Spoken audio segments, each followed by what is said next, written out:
Sudah 1 minggu kamu pergi, A. Aku mengembuskan nafas kasar, seraya memandang lurus ke arah restoran. Pagi ini, tepat 1 minggu Yusuf pergi. Jangankan jasadnya, bayangannya pun tidak pernah datang menghampiri. Satu rekan Yusuf sudah bisa ditemukan meski hanya jasad tanpa nyawa. Namun untuk Yusuf sama sekali tidak ada kabar. Aku pun sudah pasrah dengan nasib suamiku. Mungkin aku sudah ditakdirkan untuk hidup sendiri. Teh, bumbu sudah habis. Hanya ada untuk hari ini saja. Apa besok kita libur? Salah satu karyawan menemuiku. Habis? Biar hari ini saya belanja. Besok kalian tetap masuk seperti biasa. Neneng mengangguk. Ia pun kembali ke dalam restoran. Sudah saatnya aku bangkit. Jangan sampai restoran yang Yusuf bangun jadi gulung tikar gara-gara aku yang terlalu lemah. Aku harus menjaga harta peninggalan suamiku. Pukul 7 pagi, aku mulai bersiap untuk ke pasar. Membeli bumbu masak, juga beberapa bahan yang dibutuhkan restoran. Awal kedatanganku ke pasar, aku sudah tidak merasa nyaman. Tatapan-tatapan iba dari orang-orang membuatku terus menundukkan kepala. "Arin, apa kabar?" ucap salah satu penjual bumbu yang aku sambangi. "Baik, Bu. Alhamdulillah, kamu sudah mulai mau keluar rumah. Jangan terlalu terpuruk, Rin. Suami mati, ya cari ganti kelakarnya," dengan diakhiri dengan kekehan. "Maaf, aku gak jadi beli cabai," kataku seraya pergi menjauhi kiosnya. Kasak-kusuk orang-orang terdengar lagi olehku. Ada yang menyalahkan si ibu tukang bumbu, ada juga yang berucap jika aku memang lemah dan tidak mau diajak bercanda. Bagiku, urusan pribadi adalah milikku. Tidak ingin ada orang luar yang mengusiknya, meski itu hanya sebuah candaan. Janda baru, keluar rumah juga. Mau cari ganti ya? Aku menoleh pada sumber suara yang baru saja terdengar olehku. Mataku memicing saat menyadari dia adalah wanita dari masa lalu. Sepertinya dia ingin cari masalah denganku. "Kok lihatinya gitu? Biasa aja kali," ucapnya seraya memilih kunyit. "Aku pun biasa," kataku kemudian. "Hena." Wanita itu mengerucutkan bibir seraya berlalu dari hadapanku. Aku mengembuskan nafas kasar dan kembali fokus pada tujuan utamaku. Setelah semuanya sudah lengkap, aku pun berniat untuk pulang. Namun, saat akan menuju motor, ada seorang pria di atas motor metik milikku. "Maaf, A, motor saya." Pria itu berdiri dan membiarkan aku untuk mengambil motorku. "Dasar aneh," kataku lirih. "New janda, mau pulang?" Aku melirik ke arah samping tepat pada motor yang juga akan keluar dari pasar. "Maumu apa, Hen? Kenapa terus mengusikku?" kataku mulai tersulut emosi. Panggilan Hena padaku membuatku ingin memakan dia sampai tidak tersisa lagi. Aku cuma menyapa. "Emang tidak boleh? Bahasamu yang tidak sopan, Hen." "Alah, lebay. Asal kamu tahu, Rin, suamimu itu pembawa sial. Dia yang membuat perahu Kang Diki terbalik. Dia kan orang kota, orang Bandung, yang katanya akan sial jika berenang di pantai selatan. Dan itu terbukti dengan matinya." "Cukup. Jangan pernah menyebarkan berita bohong. Kepergian mereka adalah takdir dari Tuhan, bukan karena siapa-siapa. Asal kamu tahu, Yusuf itu keturunan orang sini, bukan asli orang Bandung," ucapku menatap Hena dengan nyalang. Hena menjepitkan bibir. Dia menyalakan sepeda motornya, berniat untuk pergi. Namun saat akan pergi, kakinya menendang bagian samping motorku hingga aku hampir saja jatuh. Untungnya aku bisa menahan dan menjaga keseimbangan. "Hei, jaga kakimu tante, nanti kalau patah kamu akan menangis," ujar pria aneh yang tadi duduk di atas motorku. Hena mendelik, tidak suka pada pria yang sebagian wajahnya tertutup masker itu. Ia juga memakai topi hitam yang menghalangi wajahnya. Tanpa menghiraukan pria itu, aku pun segera berlalu meninggalkan pasar. Entahlah, aku merasa takut dengan gerak-gerik pria tadi. Sangat mencurigakan. Sepertinya dia komplotan tukang begal atau mungkin pencuri motor yang sedang mengincar motorku. Menyeramkan.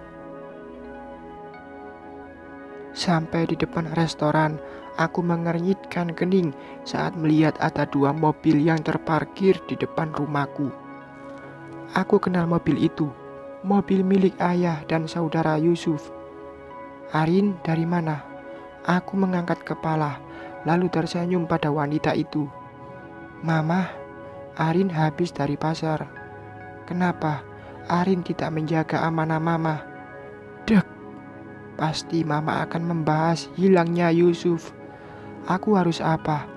Aku pun tidak menginginkan musibah itu. "Maaf ma." Mama Salma memelukku dengan erat. Ia menangis dengan mengusap punggungku. Hal yang sama pun aku lakukan pada wanita yang telah melahirkan suamiku itu. Aku bisa merasakan apa yang dia rasakan.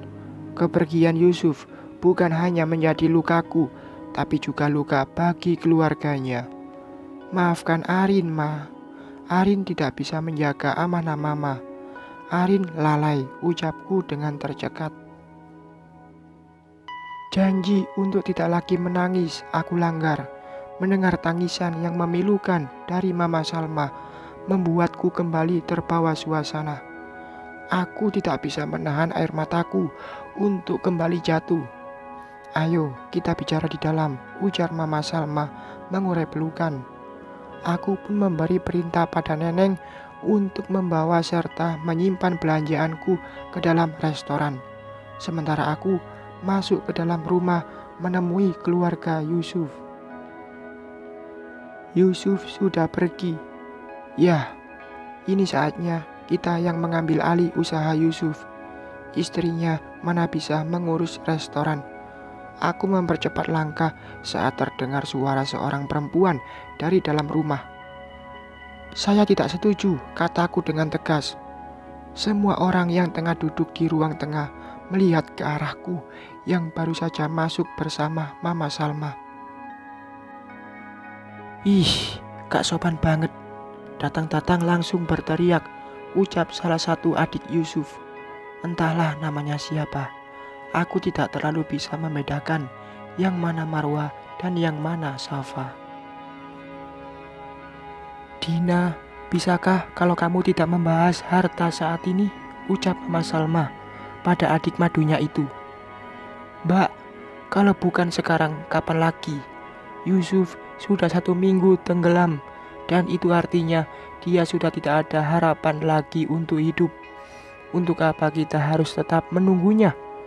Aku menggelengkan kepala mendengar ucapan demi ucapan yang dilontarkan Bunda Medina. Sungguh perkataannya menyakiti hatiku. "Bunda, saya istrinya. Jikapun Yusuf memang meninggal, saya yang akan mengurus semua harta peninggalan Yusuf," kataku, seraya duduk di sofa yang berhadapan langsung dengan wanita itu. "Bisa apa kamu? Lagian kamu itu sudah menjadi mantan istri. Jika suami meninggal, otomatis kamu jadi janda.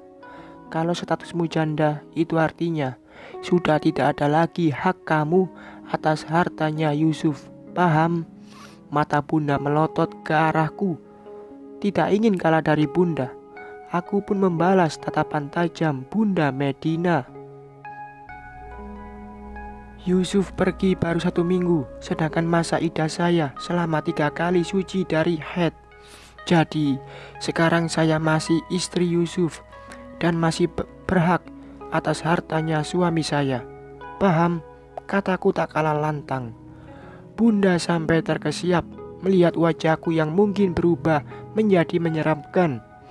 Tidak peduli sejelek apapun wajahku di mata wanita itu, asal aku bisa mempertahankan apa yang seharusnya aku pertahankan. Kamu itu tidak bisa apa-apa, dasar wanita kampung. Medina, cukup. Kedatangan kita ke sini untuk melihat keadaan Arini, juga untuk mencari informasi tentang hilangnya Yusuf. Tolong berhenti berdebat tentang harta. Ayah mulai mengeluarkan suara.